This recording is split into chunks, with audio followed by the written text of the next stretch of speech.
सूर्य में सख्त और सौम्य दोनों ही तरह के गुण हैं और इसे अक्सर ग्रहों में राजा माना जाता है। माता पिता की तरह यह अनुशासन और स्नेह दोनों का प्रतीक है। हालांकि जब यह कुंडली के 12वें भाव में होता है तो यह आमतौर पर अपने कठोर गुणों को व्यक्त करता है। किसी के पेशे से कोई फर्क नहीं पड़ता, चाहे वह सरकारी, निजी क्षेत्र, स्वरोजगार, व्यवसाय या राजनीति में हो। 12वें भाव में सूर्य जांच, पूछताछ या जांच को आकर्षित कर सकता है। ये हमेशा व्यक्ति के कार्यों से उत्पन्न नहीं हो सकते हैं, लेकिन उनके नियोक्ता या कर्मचारी से संबंधित हो सकते हैं, फिर भी परिणाम उन पर पड़ते हैं।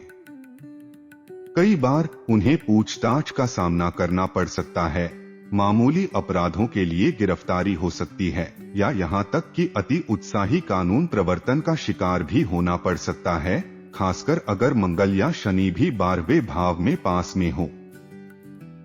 कानूनी जटिलताएं छोटे मोटे मुद्दों से उत्पन्न हो सकती हैं, जिन्हें अधिकारियों द्वारा बढ़ा चढ़ाकर पेश किया जाता है या यहाँ तक कि गढ़ा भी जाता है। कई देशों के कानूनी ढांचों में प्रणालीगत खामियों के कारण अदालतें अक्सर कानून प्रवर्तन कथाओं का पक्ष लेती हैं, भले ही वे झूठी या भ्रामक हों। उदाहरण के लिए मध्य पूर्वी देशों में स्थानीय लोगों को अक्सर विदेशियों की तुलना में सच्चा माना जाता है। ईरान में एक विशेष घटना इस पूर्वाग्रह को दर्शाती है। एक भारतीय व्यक्ति की कानूनी रूप से पार्क की गई कार स्थानीय दुर्घटना के दौरान टकरा गई, जिसके परिणामस्वरूप उसकी बेटी की दुखद मृत्यु हो गई।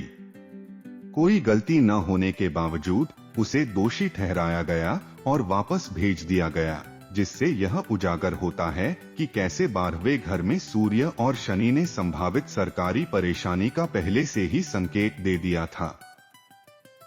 भारत और कई अन्य देशों में अधिकारी किसी व्यक्ति को फंसाने के लिए उसके घर पर अवैध सामान रख सकते हैं। ऐसे ज्ञात मामले हैं जहां अधिकारियों ने तलाशी के दौरान व्यक्तियों पर गुप्त रूप से प्रतिबंधित सामान रखा है, जिसके कारण झूठे आरोप और गिरफ्तारी हुई है। ऐसे कृत्य अक्सर राजनीति से प्रेरित होते हैं या सत्ता के दुरुपयोग से उत्पन्न होते हैं।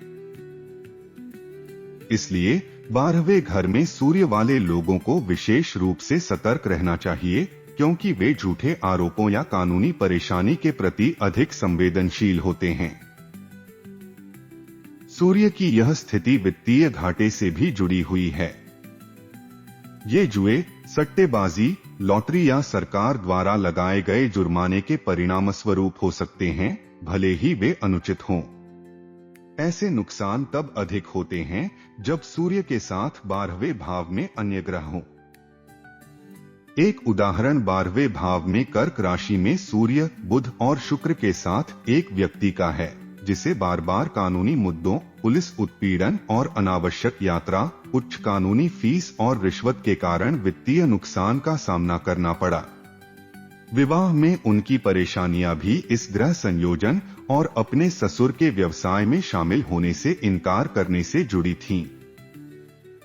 12वें भाव में सूर्य संपत्ति से जुड़ी परेशानी का भी संकेत दे सकता है, जैसे कि सरकारी हस्तक्षेप या उच्च शिक्षा में देरी और कठिनाई। बच्चे भी जीवन में बाद में आ सकते हैं। यह स्थिति अक्सर रिश्वत, उपहार और विलासिता पर अत्यधिक और नासमझी से खर्च करने की ओर ले जाती है, कभी कभी किसी की क्षमता से परे और अक्सर वांछित परिणाम प्राप्त किए बिना। हालांकि इन नकारात्मक प्रभावों को लगातार आध्यात्मिक उपचारों के माध्यम से कम किया जा सकता है। सूर्य को दैनिक प्रसाद या प्रार्थना, आदर्श रूप से सूर्योदय के 3 घंटे के भीतर, भले ही सूर्य दिखाई न दे, इसके प्रभाव की गंभीरता को कम करने में मदद कर सकती है। प्रभावी होने के लिए इन अभ्यासों को नियमित और निर्बाध होना चाहिए।